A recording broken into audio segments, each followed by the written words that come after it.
కరీంనగర్ జిల్లా హుజురాబాద్ మున్సిపాలిటీలో chairperson vice chairperson ఎన్నికల నిర్వహణకు అధికారులు విస్తృత ఏర్పాట్లు చేశారు.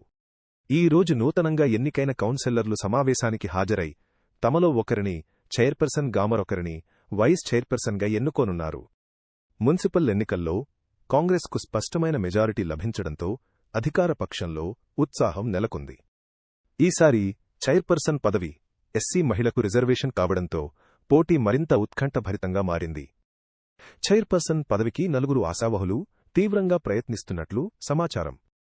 పార్టీ వర్గాల కథనం ప్రకారం మంత్రులు శ్రీధర్ బాబు పొన్నం, ప్రభాకర్ ఆశీస్సులు ఉన్న అభ్యర్థికే చివరకు చైర్పర్సన్ పదవి దక్కనున్నట్లు తెలుస్తోంది. ఈ నేపథ్యంలో కౌన్సిలర్ల సమావేశం ఫలితం రాజకీయ వర్గాల్లో ఆసక్తిగా మారింది.